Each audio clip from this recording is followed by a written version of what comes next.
નમસ્કાર ફ્રેન્ડ્સ, હું છું લક્ષ્મી. રિઝી સિનેમા આપનું સ્વાગત છે. આજે આપણે 31st ફિલ્મની સ્ટારકાસ્ટ સાથે વાત કરીએ, જેમાં આપણી સાથે છે હિતુ કનોડિયા સર, જેમણે ઘણી બધી ગુજરાતી ફિલ્મોમાં કામ કરીને અત્યાર સુધી ઘણા બધા વર્ષોથી ગુજરાતની જનતાના દિલો પર રાજ કરે છે. તો જાણીએ તેમની પાસે તેમની સફર વિશે. નમસ્કાર સર. સર, આ ફિલ્મ તમે સિલેક્ટ કરી એના પાછળનું કોઈ ખાસ કારણ?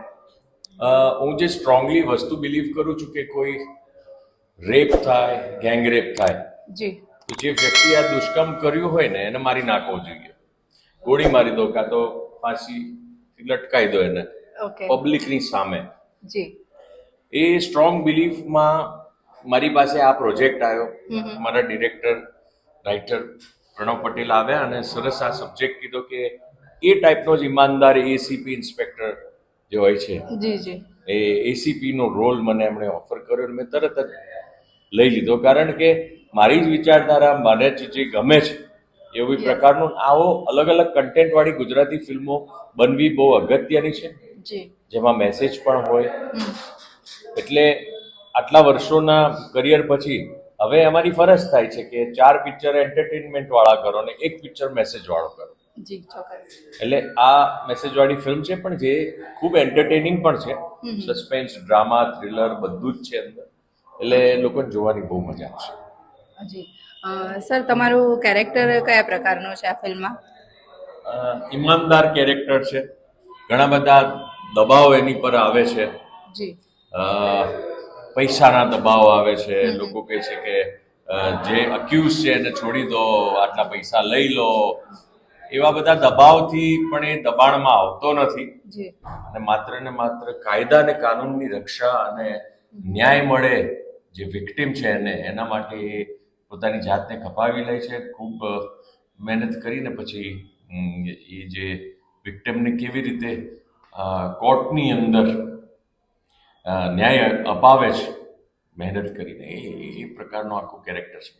સર, આવી બધી ઘટનાઓ જે સમાજમાં બનતી હોય છે, તો એમાં હવે જે નેક્સ્ટ જનરેશન છે એના દીકરીઓ અને દીકરાઓ માટે તમે શું કહેવા માંગશો? પેરેન્ટ્સોએ શીખવાડવું પડે. પેરેન્ટ્સોએ પહેલેથી જ પોતાના સંતાનોને, એટલે ખાસ કરીને દીકરાઓને આ વસ્તુ શીખવાડવી પડશે અને તો જ એ લોકો માઇન્ડમાં આ બધી વસ્તુઓ સંસ્કારની અંદર સિંચન થાય. જી, જેટલું બને એટલું વધારે એ જરૂરી છે. અને બીજું, દીકરીઓને અવાજ ઉઠાવતા શીખવાડવું જોઈએ. એ જ સંસ્કારોમાં સિંચન. જેમ દીકરાઓને આવું ના કરાય એમ કહીએ, સાથે સાથે દીકરીઓને એ કહેવું જોઈએ કે ભાઈ આવું કંઈક થાય તો તારે ચૂપ નહીં રહેવાનું, તારે એનો અવાજ ઉઠાવવાનો સમાજમાં.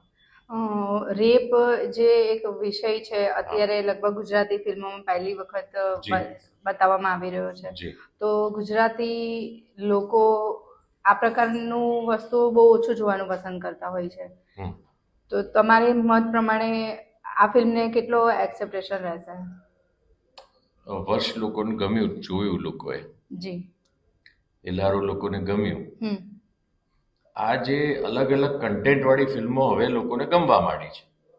જી, એટલે જો અલગ અલગ પ્રકાર કન્ટેન્ટની ફિલ્મો જો ગમવા માંડી હોય તો આ તો બહુ ગંભીર વિષય છે. આ તો ખરેખર વધારે ઉજાગર થવો જ જોઈએ સમાજની અંદર. એ ભલે સિનેમાની અંદર જે લોકો વર્ષોથી કામ કરતા હોય એ લોકોએ નૈતિક જવાબદારી રૂપે પણ આવા બધા સબ્જેક્ટો ઉઠાવીને ફિલ્મમાં કામ કરવું જોઈએ. સો આઈ થિંક આ પ્રકારની ફિલ્મો હવે ઓટીટી જોયા પછી ઓડિયન્સ હેઝ ચેન્જ્ડ.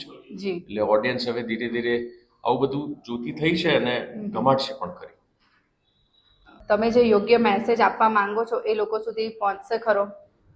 આશા તો એ જ રાખીએ છીએ ને એટલા માટે જ આટલો ખર્ચો કરીને ફિલ્મ બનાવી છે. આશા તો અમારી એ જ છે. બાકી તો ઓડિયન્સ માલિક છે અમારા માટે. તો ઓડિયન્સ જે લાગે એ ખરું. ઓકે સર, ખૂબ ખૂબ આભાર તમારો અને તમારી ફિલ્મ માટે તમને ખૂબ ખૂબ શુભેચ્છાઓ. Okay, thank you.